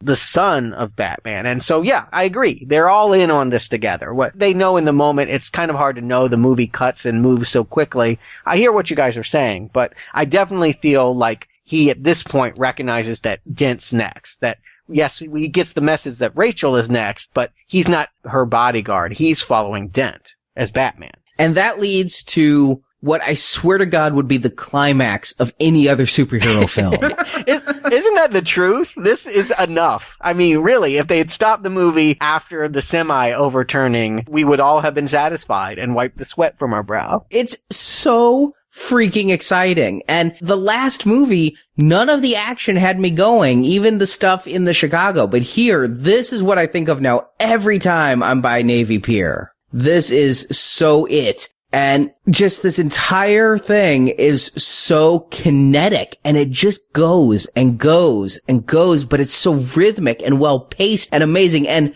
total frickin' kudos. Because one of the few things and the few bonus features I learned is the reason this is so exciting is because it feels real. Because it is real. They flipped a freaking semi. This film used very little CGI from my understanding, you know, except for maybe Two-Face. Buildings are added to the skyline. I do feel like there are tweaks, but yeah, everything at least is partially a real thing. Anything they could do on camera, they did on camera, and you feel it. Yes. We didn't necessarily like the Transformers movies, Stuart, but we could at least credit some of the effects and credit some of the action. But you compare Optimus Prime rolling to this semi-rolling, and it's apples and oranges. There's no denying. Indeed, the third Transformers movie shot in some of the exact same locations as these fights are happening here, and I dare say they never touch what Nolan is able to do. And you're right, it's tactile, it's real. It's the theme of this movie. We are going to make you believe that this is really happening and that it has a physicality. And I completely do. I am overwhelmed. And, you know, normally I gotta say, I'm not really into all the trinkets and toys. Sometimes they feel like novelty of like, oh, we gotta give him something new. But I was so overjoyed when the tumbler seems to be down and he just hits the button and out comes this little motorcycle thing. What the hell is this? The Bat Pod. This came out that there's going to be this Bat Pod. You know, besides Heath Ledger that I rolled my eyes at, I'm like, really, a Bat Pod? How lame. And then I saw it, and I saw the chases and what it does to the semi. I'm like, holy crap, this is awesome. It is tremendous. This film has made me put full faith in Nolan. Like, he could cast whoever he wants. You know, he's casting a Disney princess, you know, was in the Princess Diaries and Dark Knight Rises. I don't care. I'm trusting you on that. You pulled off a Bat Pod. Yeah. And the third Rock from the Sun Kid. It's the only thing that makes me feel good about those stills of her on some kind of bat pod that I've seen from the new movie. I'm like, ooh, that doesn't look good, but you know what? If she ends up going up the wall and it flipping over like this thing does, I don't care. I love it. Yeah, this is so great. And I thought this was a director who couldn't do action after the last movie. No, here he does it. And I think he's aided by putting his trust in a lot of other people and bringing his cinematic skill to it. But every note here is right. But I'm going to tell you, after this scene, when they capture Joker, I say this and I mean it. This is where most movies could end. And I would have been satisfied if this movie ended. Because at this point, I mean, we're only 90 minutes in and it's 2.5 hours long. But so much has happened. After this ends, I'm exhausted. And I remember every time thinking, oh my God, how much more of this am I supposed to take? But like a great song, when it reaches that crescendo and it starts to go on too long, it suddenly does a key change and comes back with even more energy and gets even better. I agree. The second half of the movie is better than the first. Somehow. You talk about ratcheting up the tension and the danger and everything. It just goes up. We seen the Joker shooting a bazooka from a semi that says slaughter is the best medicine. And he feels more dangerous when he's locked in a cell. Yeah. Totally. You get the feeling from him that at any moment he wanted to, he'd walk out. This is something he's manipulated. This is what he wanted. He wanted to be caught. I agree with you. He's playing jazz. He would have been fine if Batman shot him dead in the street. He didn't. He's put in cuffs. He's hauled away. He knows that he's going to be taken. He's always got an ace up his sleeve. If I do live, I know they're going to take me to Gordon's secret headquarters and I'll be able to get Lau. That's what he's working on. In all of these scenes, it is a domino effect, but the whole point of it is he knows at the end of the day, he's going to walk out of there with Lau. I do love when they arrest him and they're pulling all these knives out. There's a vegetable peeler. Like, that just, like, cements the idea of the Joker. Like, this isn't a guy with just, like, 50 knives on him. He also has a vegetable peeler. How sadistic is that? You never know when you're going to want a carrot. Yeah, I'm sure that's what it's for. I didn't even realize the point was to get Lau. Honestly, that completely escaped me because he cares so little about the mobsters. But I guess it is after this that they do give him the money, is after Lau is gone and the person who could turn them in is gone. I took this all as a complete diversionary tactic while his men grab Rachel and Dent. It's day 4. He's killed someone every day, or at least he thought he did yesterday. He thought he killed Gordon. But it's day 4. He's going to make good on his word. He always makes good on his word. Someone's got to die. 2 people are going to die. He's had Dent and Rachel taken prisoner. And this one, it shocked me. I mean, literally, I would have never guessed that a superhero movie marketed to mass audiences would do something as wicked and sadistic and cruel as what is done here in the Switcheroo.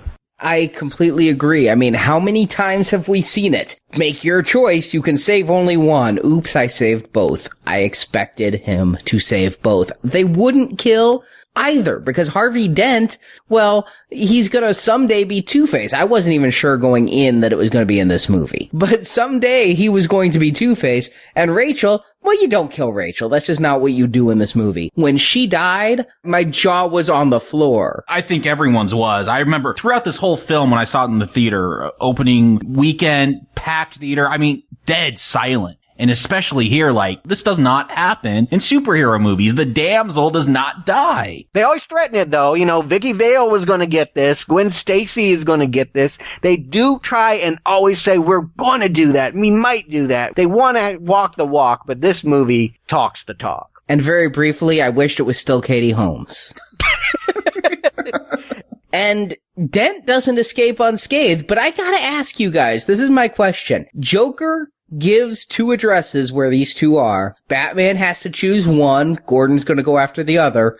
Joker flips the addresses. Yeah. Why? Because he knows who Batman's gonna go after. He knows he's got it for Rachel. That's right. There was a scene earlier in the Wayne fundraiser where he threw Rachel out the window and Batman responded so quickly that he knew Batman had a thing for her. And so he decided, wouldn't it be funny? I thought you cared about Dent, but if you like this one, I'm going to tell you this is where she's at. And nope, you have to save Dent. Ha ha ha ha. I love the subtlety of it, because the fact that he does go and saves Dent, and it's never mentioned again that he flipped the addresses. It's never discussed in the film. It's just Batman says he's going to go save Rachel, and then there he is with Dent. And maybe it is just the sadism of, well, you obviously have a thing for Rachel, let's have you save her lover instead and watch her die. But if Joker is all about the human condition and knowing what the next move is, I would almost think that this kind of a lie is antithetical to his methods. But then again, his methods are whatever. And it sets up his final plot that we'll get to in a little bit about switching what he tells people is going on. As you guys said already, I feel like he wants to break Batman, and if Batman loses Rachel, the likelihood that Batman is going to kill him is higher. There's vengeance. There's all of that stuff that Bruce Wayne was trying to work out with his parents' murder. It's going to come back now. It's going to be on his shoulder, a devil prodding him. Well, now you want to put that bullet. You want to do that. You want to kill now. He's really testing him. It's bringing us back to that original movie and that choice that he walked away from. I mean, you really get it in the interrogation scene, which I love. It's dark. Commissioner Gordon walks out and turns on the lights, and Batman's standing there and starts torturing him, throwing him up against the table and the glass.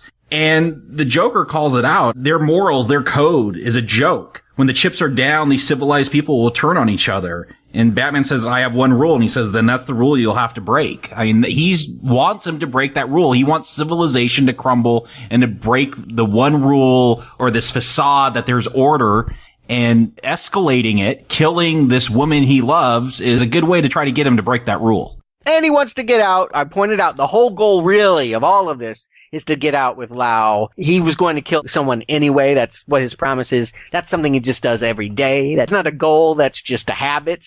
But here, the point is he's got this really nifty trip while all of this is going on and we're trying to process all of this bouncing back and forth. He's working on getting a phone so he can trigger one of his goons in a separate cage to explode because he's cut him open and sewn a bomb in him that's triggered by cell phone.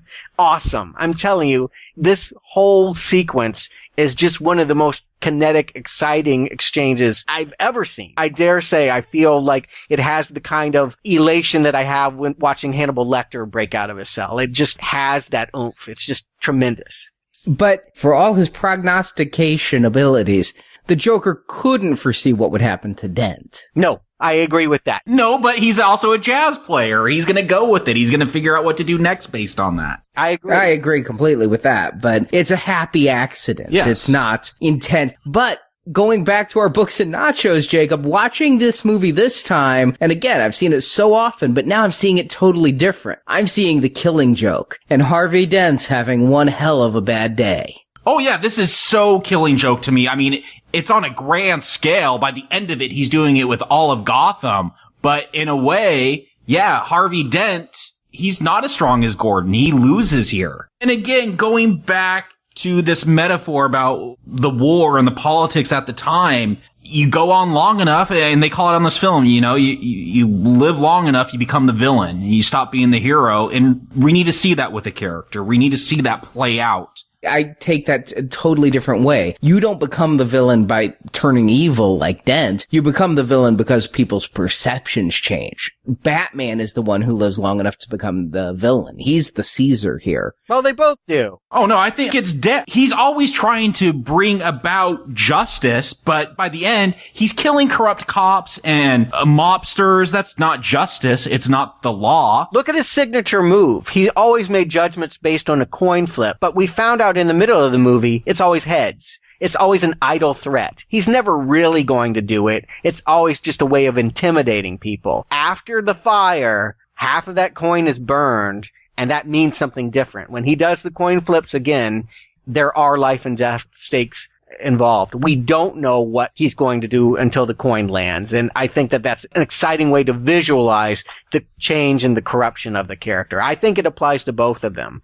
Batman lives long enough to be a monster at the end, but Dent is a project as well that mirrors that. So it's day 5. Joker's still at it. He's still going to kill somebody. He doesn't give up. I love that. And this time he is making it interesting. The target is Reese. Now, Reese, we haven't talked about him. He's the accountant I mentioned earlier, who's a consultant for Wayne Enterprises and answers a long-standing question I've had. I'm glad Ducar last film was like, hey, those things we taught Bruce are in Gotham City now. Well, here's somebody who's like, hey, there's that tumbler that we see as the Batmobile in Wayne Enterprises. He wants to blackmail Wayne Enterprises for $10 million a year to keep the identity secret. And to stop the Joker, he's going to go on Anthony Michael Hall's talk show. Yes. It starts out as a personal thing, that he thinks he can get a lot of money by extorting Bruce Wayne. And it ends up just being a real fun scene for Morgan Freeman because he laughs it off in such a great way. But yes, if you know who Batman is, and every day someone dies until Batman shows his face, don't you have a moral obligation to speak up, even if you're turning in the good guy? I feel like this is a really interesting moral quandary, and I can't blame him. Really? Really? Because I took it totally different. I didn't take it as this was the moral choice. I took it that he was pissing himself. He was so scared of what would happen next. I didn't think he was doing it for anyone but his own self-interest. This character, a very, very minor character with maybe 10 lines, all 10 lines are self-interest. I took it as him saving his own ass. No, only in the beginning. He is doing this now. I think he says that to Anthony Michael Hall, which, by the way, WTF? But he goes on the news, and it really is about he can't not speak out anymore. It is now impelled by morality to save lives. He was going to profit on it, but now people are dying. And until Batman is known, they will continue to die. So this is his character. He is showing a different side of himself. And I love that about this script. So many of the characters are able to work within moral ambiguity. They have moments where they are heroes and villains. And this is his turning point. You see, I took it differently. What you say when you're on Montel Williams is totally different than reality. Are you going to go on Montel and go, yeah, I would like my 5 minutes of fame and I'm scared that I'm going to be next? No. I just figured maybe he could get a book deal out of it. Exactly. I thought total self-interest. Not total. I'll go with you. The fact that it's got to be at the 5 o'clock news, maybe that does show a little bit of greed, but I see something else here too. I mean, people are dying until Batman is known. He knows who Batman is. He's there to get it out there. But Joker twists it as he tends to do, and he's the victim that's going to die on day 5, and they got an hour. This one's a surprise, but they got an hour to shoot Reese, or a hospital of unknown origin somewhere within Gotham one of the hospitals is rigged to blow up. Now, what I love is we've both mentioned Anthony Michael Hall there. He's actually following this guy. Talk about self-interest. He's going to cover every attempted murder on him live on the air. And Anthony Michael Hall, at this point in his career, I was watching him on USA starring in The Dead Zone. He was a TV star at this point. The only reason I can even think why he might take this role is there's about an hour of bonus features on the Blu-ray of him interviewing other characters completely in character. I think he was hired for supplemental material stuff and basically cameoing in this film. You know, I have a theory about Nolan. I don't know if it's true or not, but I feel like Nolan is a child of the 80s, grew up watching these influential figures, and is now specifically going and casting them in his movies, even when it doesn't make sense. You know, Anthony Michael Hall here makes no more sense than having Rutger Hauer in the last movie or Tom Berenger in Inception. He just likes them. They were in iconic movies. He wants to utilize them. He is, by bringing them in, bringing a part of the mystique of the movies they were involved with that he loved with them. I think it's cool that Anthony Michael Hall is here. It just totally threw me for a loop. That helps explain Eric Roberts, at least. Yes, it sure does. He was great in Star 80, and then there's been the last 30 years. And again, we have more great action, but who gives a crap? Because what I'm all into is what's going on with Joker and Two-Face. I'll tell you what, if I thought Scarecrow was inappropriate for children, when we finally get to see the other side, that's horrifying. That is R-rated violence. How did this make it into a PG-13 movie? Who did they pay off in the MPAA to get this in here? Hey, there was no nipples. It's fine. You have a guy with a melted face talking to a tranny psychotic clown. I know you're in heaven, Jacob. I am too. Oh, yes. This may be my favorite scene. There's too many favorite scenes to name here, but it's top 5. I think that their interplay, we wanted to see this project. We wanted to see the creation of Two-Face. We want to see how he plays into this. I'm still not convinced seeing the scenes of him bemoaning in a hospital bed. I'm like, well, he's not a villain yet. But once Joker shows up here, boy, it really does come into clarity. It does. And let me say, this movie came out right around Comic-Con in 2008. It was just almost that same weekend, days after this movie was released. There were people at Comic-Con walking around in that Joker nurse outfit, and it's still a perennial favorite. I don't know if this is one of those ideas where Heath Ledger comes up with it or Nolan wrote it this way. Like, it's such a crazy idea, like, for all the stuff going on in this film, and then we're going to have the Joker in drag and give this super serious speech to Harvey Dent and turn him into Two-Face. It's crazy. That's exactly it, though. I think they never want to get so far, even though that this is a big, serious moment. They never want you to forget that this is a clown. This is someone that doesn't take anything seriously. He admits as much, that at the end of the day, agent of chaos. Any of my plans don't really amount to anything. I get it. You know, you gotta have both in the scene. You gotta have threat and scary, and you gotta have buffoonery and dark humor. And they've really achieved something. You mentioned having many favorite moments. I think mine comes after this scene. It's when Joker's blowing up the hospital. And he's doing that standard, I'm walking away, it's exploding behind me thing. But then he stops and looks back because it didn't blow up right. And he's like shaking the thing and beating it. And then the real explosion comes. He's like, oh shit, I gotta get further away. And he runs away. I love that little moment. And I didn't even notice how that played the first time. I think I was still in shock from Rachel, honestly. Or maybe Harvey Dent's face. I was not in the right mind to appreciate that the detonator didn't quite work. And we see the explosion and you think, no, that's a movie explosion. Windows break. And then when it really explodes, it like is a demolition and collapses upon itself again, like the Twin Towers of 9/11. Real explosion too, from what I understand. Wow. Yeah. Not a CGI one. They really blew up an old hospital for this. Wow, that's incredible. And it just is such an amazing scene right there because this scene is a microcosm for the movie itself. It gives you what you think you want, and then it shows you how much better what you even wanted could be. Indeed. And because the hospital has blown up, that means that Reese is no longer the target. People can stop trying to assassinate him because it won't make any difference. But there's still somebody that's got to die on day 5. So he moves to the next plan, really the final one, the final social experiment. This one, I gotta say, it doesn't click as well as the rest. For all Joker's plans, this boat thing falls a little flat on me. Why is that? Why is the final plan always not quite as good as some of the things that happen in the middle? I feel like I see that time and time again, that they can never get the very best scene at the end. I can't think of when that's ever happened, but you're right here. I like the boat thing. I mean, I think it works. Maybe it's just exhaustion, or maybe it's just that we've repeated this so many times, but I think what it really is that do we buy that nobody would push the button? Obviously, Batman is betting on that people are good. And I do believe people are good, but I don't know that everybody's good. You know, I don't know that I buy that every hardened prisoner on that boat and every workaday family man and woman that's trying to get home is going to make that same choice. What I like about this, again, is the moral dilemma. Like, it's a boat full of criminals. Why shouldn't we just execute them to save ourselves? And then you have this, like, microcosm of democracy where they vote to kill them, but then they can't do anything. Is democracy always the best thing? We're voting to blow up a boat full of people. It's a much more cerebral climax than the thrill of the car chase that we saw earlier. But I'm on the edge of my seat when I'm watching this, especially the first time. To me, this just feels like almost a monkey's paw type story. And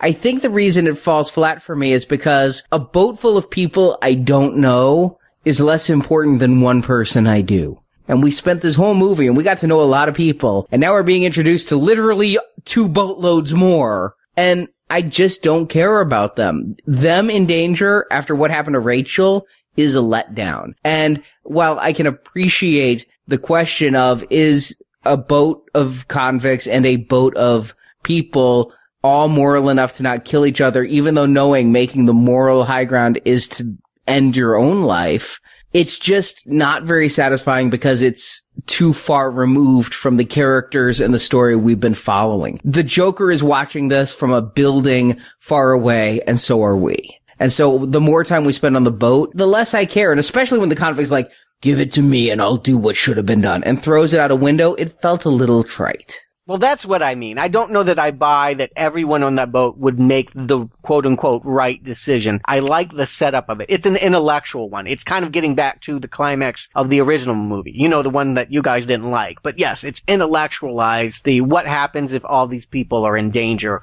Will they allow their fear to destroy each other? Will they allow the way that they perceive each difference in class? You're just a poor person. You're just a thief. You're just a yuppie. Nobody cares about you. Will they allow these differences to destroy their identity? I mean, I like it intellectually. I think it played better in the climax of the last movie than it does here. It is very intellectual. It's based on economic game theory, and I guess a lot of people don't enjoy reading about economic game theory, about these kind of decisions and self-interest in that. You know, Arnie, you say you don't buy all these prisoners wouldn't do it. Well, it comes down to the choice of one prisoner. One guy steps up and he makes the choice. It's not all the prisoners. I'm going with it. This is a movie about trying to inspire us to be something better than we are. This is a film where you see everyone compromise their morals. I mean, and this is what I'm saying, when this is the film about post 9/11 and what we're going through with the war and politics, and we're waterboarding and we're torturing and we have secret camps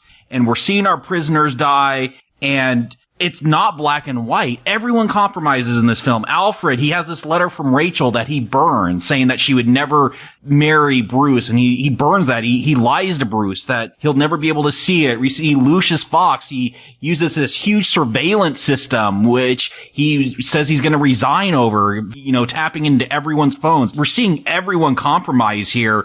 And I think that was how we felt as an American people. We didn't know who we were anymore. We'd gotten into this war with this enemy that's not a country. We can't just bomb it. They're terrorist cells all over the place. They take our everyday objects like airplanes and turn them into weapons. And how are we supposed to do this? Do we just go on dying? Do we get too extreme? And metaphorically, this is the ending we need. This is what we need to rise up. So I'm willing to go with it. I agree with you, Jacob. I love that. I saw that ending in the last movie as well, but I feel like for this one, I really just think the problem for me is we don't see one character that's willing to hit the button. We know that they must exist. Not everyone is Batman. Other people would have made that choice. There would have been some kind of fight for it. But this movie's fantastic. I'm not going to belabor the point. Right. I'm not saying it's not good. it just compared to everything that's come before is a little bit of a letdown, but I do like the action. Again, a great action piece with Batman in that in construction building where Joker, this was the switcheroo I was referring to earlier. The captives are in the clown masks and the goons are all dressed like doctors and the SWAT team is there to kill all the people in clown masks. And so Batman has to fight the SWAT team. This is almost too much for me. Almost at this point, I can't handle any more of this movie. I feel like it's pushed so many buttons that at this point, it's overwhelming. I don't know that I want the movie to be over. I don't think I ever want it to be over, but this is one extra chase that I don't feel like I needed. I guess we did need it because this is the last time we're going to see the Joker. And that's really sad when you realize that because it's not set up that way. But this is the last time we're going to see Heath Ledger's Joker, and so it needs to mean something. But it also calls back, going way back to the hospital blowing up, they say there's one bus missing and they can't find Dent. Well, this is what happened with all the people in that bus. They turned him into hostages and dressed him up as clown. Like, that's what I like, is that you might think it's extra stuff, but it's actually tied in there. Like, it's answering things that were set up earlier. Yeah, I didn't catch that. I didn't pick up on that. Yeah. Okay, cool. It takes a few watchings to connect all these things together. This is a dense film. Sure is. It is. And I do get more out of it every time I watch it. Question for you guys. Did I dream this up? Or is there any point in the movie where we find out that if they had hit the detonator, it was rigged to blow up their own ferry and not the other one? I thought I picked that up, but maybe I just dreamed that as what Joker would do. I've wondered that because that seems like a very Joker thing to do. I don't think it's called out in the film, though. It's what he did with Rachel and Dent, and I just feel like that would be his ultimate punishment. It's like, okay, you made the choice to protect yourself. You're dead. But I agree. I didn't hear it, but I thought I did. No, I didn't see that in the movie. Now, you did mention this is the last time we see the Joker. I can't find anything about it, but come on. Am I the only one who feels like in an original script, Joker died through some means, but when Heath Ledger died, they're like, we will never show this footage. It's like Brandon Lee with The Crow. And so now the Joker's ending is left ambiguous because it doesn't feel even as satisfying as what happened to Scarecrow last movie. This feels like a scene is missing in the film. No, he cannot kill Joker in this film. He has his one rule. That's a major point. The Joker wants him to kill him. You said yourself, everyone compromises.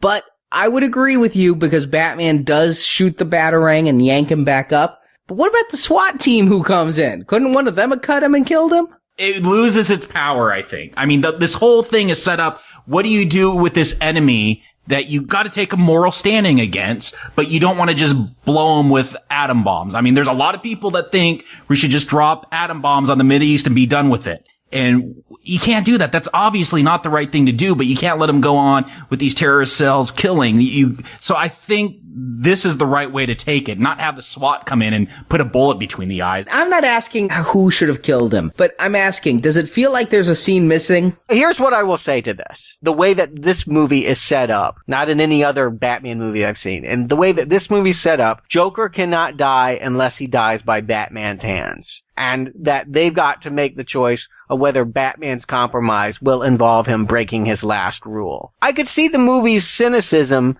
allowing that to happen. I could see that as an alternate ending that they wrote, possibly. And I do feel that the way that they cut away, it's not like you want to see if this is the last shot of Joker, you want it to really burn into your retina. And him just kind of hanging upside down and laughing isn't quite that moment. I feel like, yeah, they probably could have done that. They maybe even filmed that. Do we want that? No. At the end of the day, this is very much like what they did with Scarecrow. This character lives on to be a nuisance in future movies. He gets put in the Arkham Asylum, and he can come back and bring his chaos when the storyline requires it. I believe that he could have been the villain in Part 3, and that there may not be any Bane or, well, there probably would have been a Catwoman, but I don't necessarily think that this should have been a death for Joker. I know what was said at the time, and I take everything that's said, especially when somebody's dead. Everybody tries to be respectful and things. What was said at the time is that there were talks, if there was a 3, that Heath would return, and when Heath died, they're like, well, we're not going to have anyone replace Heath. And for obvious reasons, that's the right choice. So whether or not that was entirely the intent from the beginning, I can't imagine he'd be the villain again, because if anything, I think Nolan's proven he's not going to repeat himself. I don't know. I don't feel like the novelty is worn off for me. And if Joker teamed up with Ra's al Ghul and it's Liam and Heath, I would have loved it. If they brought the trilogy to conclusion by bringing back both villains, I could have really gone with it. I don't know how Catwoman and Bane are going to play into this world. I do feel like they got their work cut out for them, because what was done here with Neeson and particularly with Ledger is epic, and I just don't know how it could escalate further. Getting rid of Joker is necessary. We end the story here. But the true climax of this film now is Dent. It's almost like Joker's mantle has been passed. Joker wins. Joker wants to prove that he can break the incorruptible. He didn't do it with Batman, but he did do it with Dent. And we said so much with Batman Begins that Gotham is a character. And in this film, Gotham is embodied in Dent. He's the face of Gotham. The two faces of Gotham. Well, yeah, indeed. literally. But we need the conclusion. I think that's the real point of the film, is what's going to happen with Gotham. So it seems weird when it doesn't end with Joker, but it also makes sense. There's an integrity to this film, that this is a film about Gotham and the face of Gotham, and we need to come to that conclusion, not just end with the cool villain. A testament to how much they had convinced me of their message. I did not know whether Two-Face was going to put the bullet in Gordon's kid. I would say in any other superhero movie, if the climax of your movie is the bad guy's got a child at gunpoint, Batman's going to save that child. That's a given. In this movie, in this moment, when the three are reunited and debating about their fall from grace, I don't know what's going to happen. I don't either. I can't imagine they're going to kill a kid, but I couldn't imagine they'd give that face to somebody in a PG-13 movie. Couldn't imagine they would have killed Rachel. I mean, they've already proven they'll do it. They could do it if that's the way the story needs to conclude, but it is something else. And isn't it wonderful in a superhero movie to not know what's going to happen next? Indeed. But what happens next is a whole lot of preaching and talking, and finally Batman throws him off a roof. It's tense. I don't mean to downplay it, but again, just not living up to what's come before, because Dent, while a fallen angel, the fallen White Knight, just isn't Joker to me. Eckhart's good, but Ledger's great. I think he's not a villain in the traditional sense. We don't feel like he was going to walk away from this moment and go terrorize more people. Our lives are not at stake by what's going on in Dent's head. It really is more about, just corrupting the incorruptible. This is Joker's handiwork. We're watching Joker here through his, it's an art project. Dare I say, they've gone back to Burton maybe for a little inspiration. It's performance art. But what a dark ending that Batman has to take the fall. So question for you guys, and this is something I've thought ever since I first saw the film, and I guess maybe we'll see it play out next week, or maybe we won't. Do you think there's a possibility Harvey didn't die? He's just knocked unconscious, and that they cover up his death? They do a Gordon on him? Yeah, that's my theory, because so much of this is about how you have to lie sometimes to make a better world, and that the truth always doesn't make a better world. I just have this feeling that maybe they faked the death of Harvey Dent here, that he didn't really die. Nothing shocks me. Nothing is off the table. I believe that's certainly a possibility for next week. I think any character we've seen, short of Heath Ledger, could be in the movie that I'm going to watch this Friday. I would agree. I would be happy to see him return. But by the same token, in this movie, when I saw it in theaters, I took him as just knocked out. It didn't seem like that kind of a fall would kill you. Batman and Rachel took a much worse fall earlier in the film that both walked away from. But watching it this time, I take it as he was killed. And is that Batman breaking his final rule? Did he, by stopping Harvey from shooting Gordon in the way he did, if it did kill him, is that Batman's compromise that was needed to beat the Joker's final victory? Or did he just not save Dent from falling? No, he pushed him. Well, he went over with him. He went to grab Gordon Jr., James's son, and save him, and, Two-Face was holding him, so he went over too. Yeah, it's one of those ambiguous endings. It could mean any of the things that we are implying here. It could mean that, Batman broke his rule. It could mean that he did what the right thing was to do to save the kid. I don't know. I do know that it's interesting, and I don't think I've ever seen a superhero movie end by changing the hero into the villain. This was a shocker. I didn't know how this movie was going to end. I did not anticipate that the dogs would return and that we would see Batman as vigilante. Is this a story arc that was carried over to the comics? I know Batman was always someone that the cops wanted to capture or know about, but the whole city of Gotham?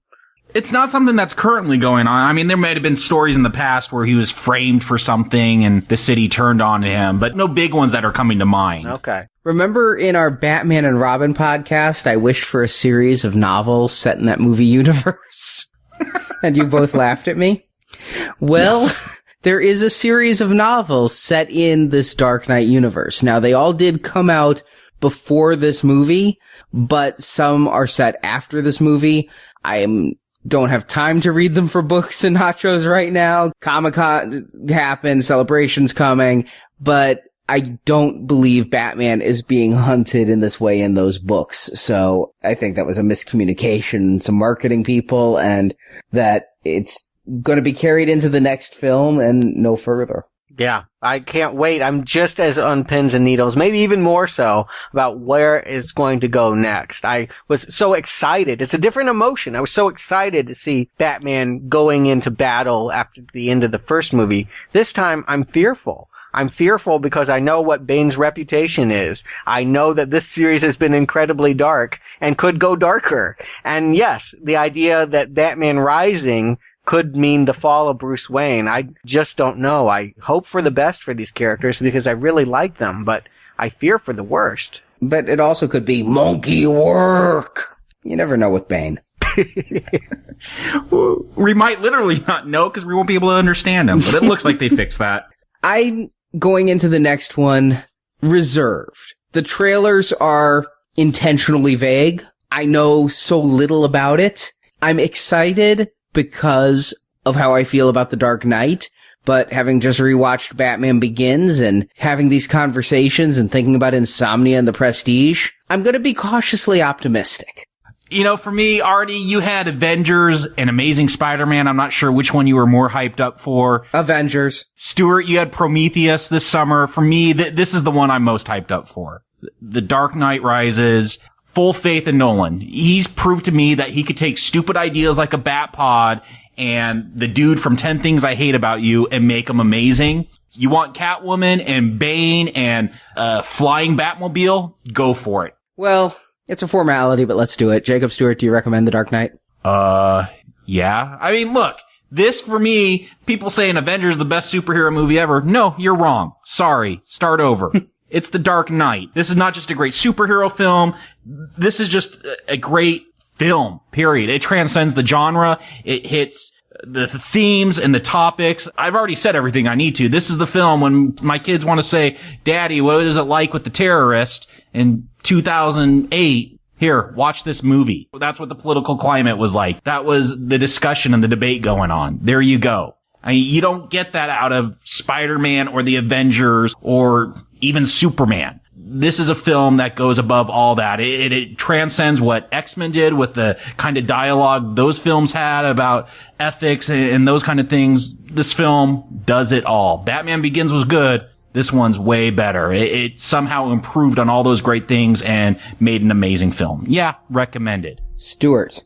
Yeah, it totally transforms the genre. I mean, take it from someone that doesn't like superhero movies. This is a must-see for everyone. People used to laugh at mob movies, and then The Godfather came along. You know, things can be ghettoized, and then something comes along, and everyone goes, oh, I get it. And The Dark Knight is that movie. This movie should have won the Oscar for Best Picture. I can't think of a better movie that came out in 2008, and I dare say I can't think of many movies better than it in the whole entire decade. This is one of the strongest recommends I could give any movie. It's up there with Poltergeist, Alien, all of my favorites. I think this is a tremendous achievement, Nolan's finest work. He may not be able to top it next week. He may never top it, but it doesn't matter. This is fantastic cinema at its best. And for me, it's obviously a recommend. I feel I should go back to what I said in my first Dark Knight review way back when.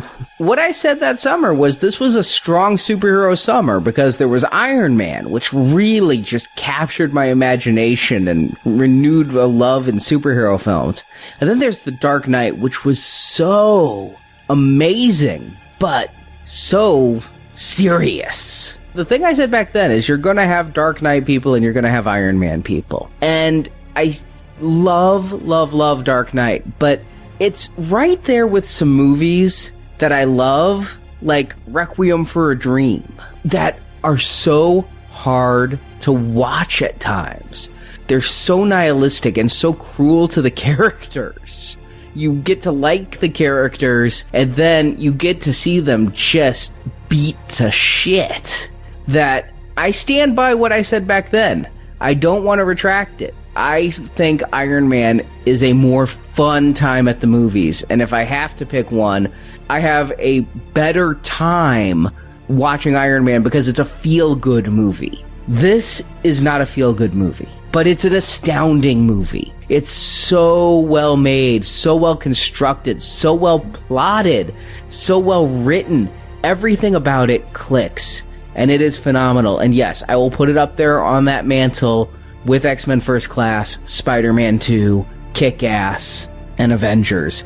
I don't choose the best, because my the best will change by the day. But it is certainly one of the best movies in the superhero genre. One of the best movies we've reviewed for Now Playing. Absolutely. And as a fan, I will always pick provocation over comfort. For me, this is just my style of movie. I think you're right. It's going to appeal to people's sensibilities differently, and this is the way I want superhero movies to work. I love Iron Man. By saying I'm a Dark Knight person does not mean I'm negating the entertainment and the greatness of that movie, but if there can only be one, this would be the one for me. But maybe there's room for more. Who knows? Is it possible? Could it possibly be that he's going to save the best for last? No. just listen, I've learned the hard way. High expectations equals disappointment. Don't have high expectations. I have a word for that. It's called Prometheus. Well, will The Dark Knight Rises match The Dark Knight in our viewers' eyes? Will former villains make cameo appearances that have been kept secret from even the internet? And will Jacob's heart just give out in the theater from anticipation? Find out next week. Same bat day, same bat website.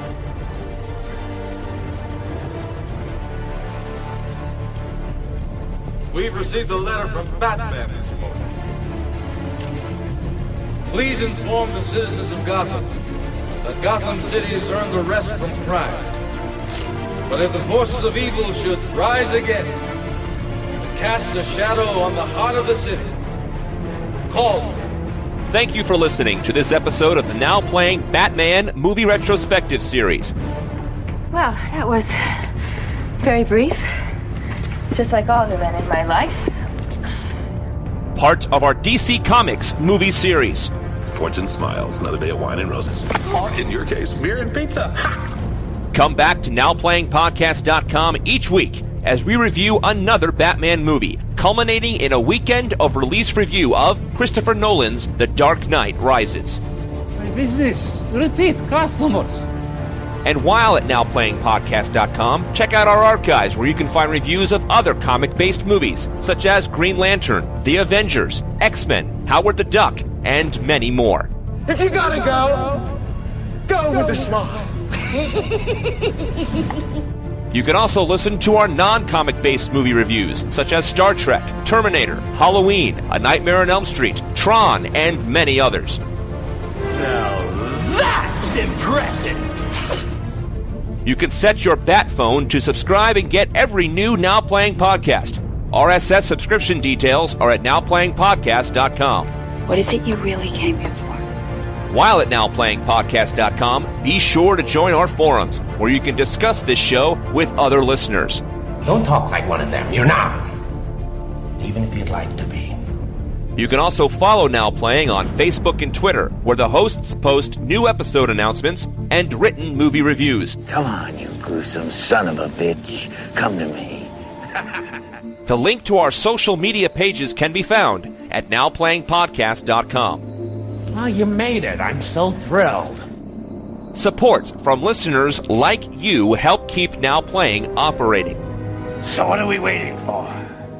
Let's consummate our fiendish union. You can find a link to donate using PayPal at the bottom of our website, nowplayingpodcast.com. It's not about what I want. It's about what's fair!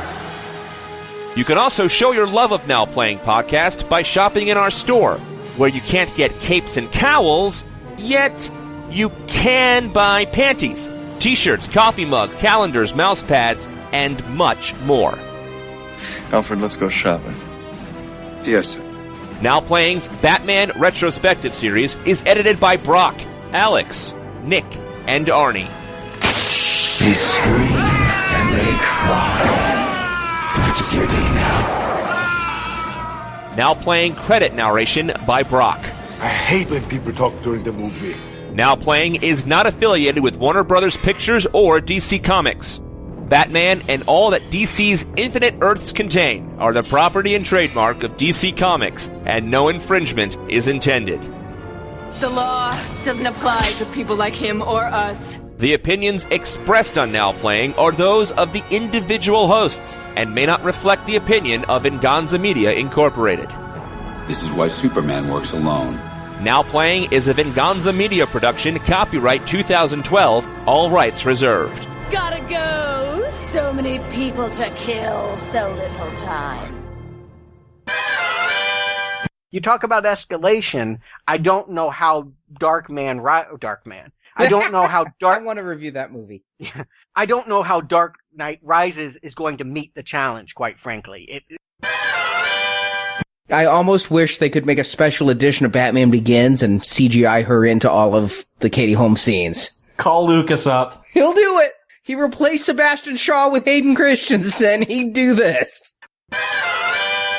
Thing in order to hide his nocturnal missions. Nocturnal emissions? Yeah, add a syllable there and I'm real confused. Well, once he takes care of the insurgent guy, there was one guy that was like, I'm going to put a price on your head, and well, we saw how that turned out. Yes, Spawn. Is that who that was? Yeah, that was Spawn, Michael Jai White. That's not Marvel or DC. I never have to watch No, it's that not. movie, right? Hopefully we can stay clear of that one. Okay, cool. If they reboot it like they're threatening, no promises. Hey, John Leguizamo, I'm always down. As an evil clown. You love circuses, but full faith in Nolan. He's proved to me that he could take stupid ideas like a bat pod and the dude from 10 Things I Hate About You and make them amazing. You want Catwoman and Bane and flying Batmobile? Go for it. I'm gonna go for that ride. What about me? Not you. You're not invited. No Arnie on this one. What about me? You can come. Okay. In the audience. Yes. Well, I feel I should go back to what I said in my first Dark Knight review way back when. That was all of 10 minutes long and took me all of 10 minutes to edit. Oh, those were the days. Oh, we should go back there. Dark Knight Rises, 10 minutes. That's our limit. Lots of angry fans. Woo!